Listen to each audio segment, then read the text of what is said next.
Alo, Trà Vinh xin chào các bạn. Hôm nay thì mình chia sẻ cái bánh bao nha, với nhân gà. Bánh thì rất là ngon luôn, được kết hợp với cái màu xanh tự nhiên từ cần tây, thơm phức à. Dù là mới học làm, các bạn cũng vẫn làm thành công cái bánh bao ngon cho cả nhà thưởng thức luôn á. Bây giờ thì mình cùng vào bếp luôn ha. Ở đây là mình có một cái cây rau cần tây này các bạn. Rồi cái cây rau cần này nó lớn dữ lắm luôn á, bề ngang nó bằng hơn cái bàn tay của mình luôn á, lớn mà nó tốt nữa. Đố các bạn là mình mua cái cây rau cần này nhiêu tiền nè, cũng rẻ lắm nha. Bây giờ thì mình sẽ cắt cái phần gốc bỏ đi, cái cọng mà nó hơi già già đó thì chút nữa các bạn có thể dùng để xay. Mình sẽ cắt khúc ra ha, cho nó gọn gọn để rửa cho nó sạch, rửa cho nó loại bỏ cái phần bụi bặm dơ ở trong cái rau cần á. Cái phần mà cái bẹ non này thì mình sẽ xắt ra để làm phần nhân cho bánh bao. Xắt nhỏ nhỏ thôi ha, xắt nhuyễn nhuyễn vậy nè. Một công thức đặc biệt hôm nay là mình cũng mới làm lần đầu luôn. Mình kết hợp với rau cần tây để tạo màu và để làm nhân bánh. Còn cái lá mà xanh đậm nó hơi già vậy nè, các bạn sẽ lấy để mình xay nha. Mình dùng cái cối xay mini, cối này vào phần mô tả video có đường link á, bấm trực tiếp vào và mua có 100 mấy thôi mà mình xài bền dữ lắm. Thêm vào khoảng 200 ml nước để mình xay chút xíu là nó mịn nè. Lọc nó lại thì mình sẽ bỏ cái xác rau cần. Mình sẽ lấy cái nước cốt khoảng 200 ml đó. Mình có ở đây là 350g cái loại bột mì cao cấp ha. Thêm một muỗng canh đường, một chút muối, muỗng cà phê vung men khô. Loại men ngọt làm bánh mì thì mình cũng có bán ở trong kênh luôn á, bột cũng như là men và dụng cụ làm bếp. Các bạn cho muỗng men vào thau, rồi cái mình thêm một muỗng canh đường nè, 100 ml nước rau cần tây. Đây là nước mỡ heo mình thắng lên á, mình cho một muỗng canh. Nước mỡ heo sẽ giúp cho cái vỏ bột bánh bao nó mềm xốp. Còn nếu mà các bạn không có thì mình dùng cái dầu ăn nha. Rồi cái thêm bột vô nè, muối, trộn đều lên.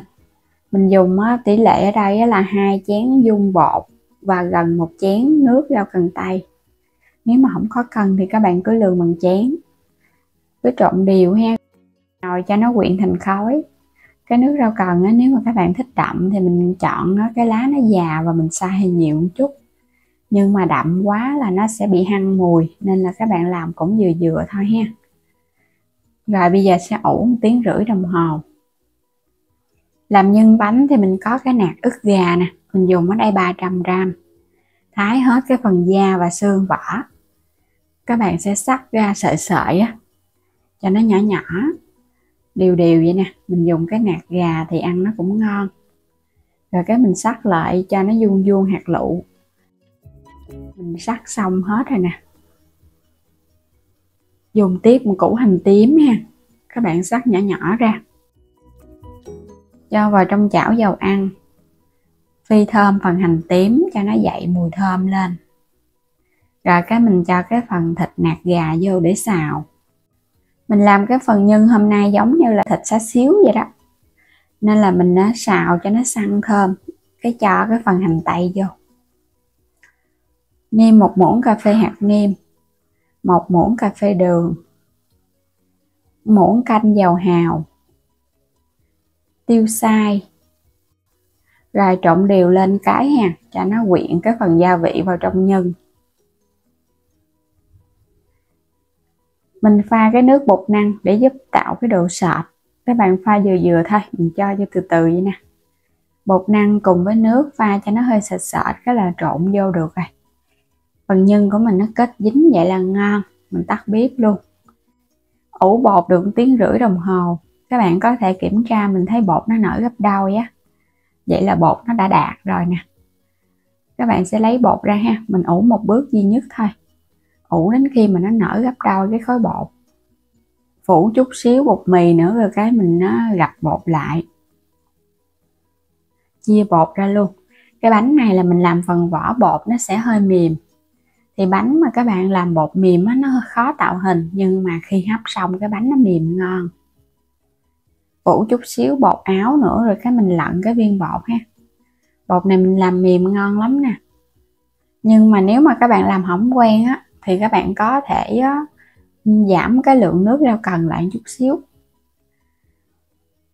Mình làm cái kiểu bánh xá xíu á, cho nên nó là mình làm cái vỏ bột hơi mềm. Vo tròn lần lượt và để qua một bên. Sẽ cán sơ qua một lần, xong rồi các bạn sẽ cán lại lần thứ hai nè. Cái cục bột đầu tiên á, mình lấy mình cán lại lần thứ hai. Là bây giờ mình đi gói nhân được rồi đó. Đây mình sẽ cho cái phần nhân vô giữa. Một cái bánh thì mình một muỗng nhân thôi. Túm nó lại. Cái cách gói này thì mình thấy đơn giản nhất nè. Các bạn cứ túm mình siết. Mình chốt cái mối cuối cùng cho nó chặt ha. Lót cái miếng giấy nến ở bên dưới.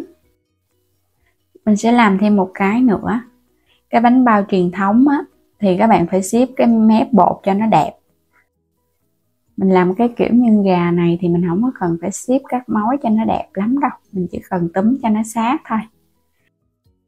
Và bánh này mình làm cũng nhỏ nha. Gói xong hết thì chất vào trong nồi đem đi hấp. Mình đã bắt sẵn nồi nước sôi, hấp với lửa trung bình cao trong vòng 8 phút.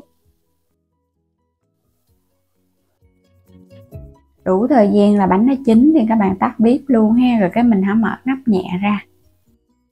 Thơm phức luôn á các bạn. Đây cái bánh á, mình đã ủ bột cho nó nở rất là nhiều và bột nó mềm thì cái bánh của mình nó nở nhiều vậy nè. Tuy nhiên á, thì cái lớp da bên ngoài nó sẽ hơi không được láng chút xíu, là do bột mình đã ủ nhiều và bột cũng hơi nhão mềm á. Còn nếu mà các bạn làm cái phần bột nó khô giống như cái bánh truyền thống á, thì phần da nó căng mịn luôn. Bánh nào bánh nấy nó nhẹ tơ nè các bạn, nó xốp dữ lắm. Bẻ ra bên trong nè, nó nhẹ giống như là mình cầm cái bông mút luôn á. Bột rất là xốp, nhưng thơm cực kỳ luôn á. Các bạn làm thử ha, nhưng rau cần nó thơm quá chừng luôn. Kết hợp với gà nữa, ăn nó lạ miệng. Thay vì mình làm bánh bao bằng thịt heo suốt thì bây giờ mình đổi khẩu vị ha, làm thịt gà kết hợp với cần tây. Cầm cái bánh lên đó, các bạn cảm giác nó nhẹ và nó xốp thì cái bánh của mình mới thành công. Còn khi mà hấp xong mình cầm lên nó nặng chịu chịu là cái vỏ bột của mình nó đã bị chai, nó không thành công á. Ngon quá. Và bây giờ thì cảm ơn các bạn đã theo dõi hết video của mình nha. Nếu như chưa đăng ký thì bấm đăng ký ủng hộ mình và mua thêm các sản phẩm ở trong kênh ủng hộ mình nha.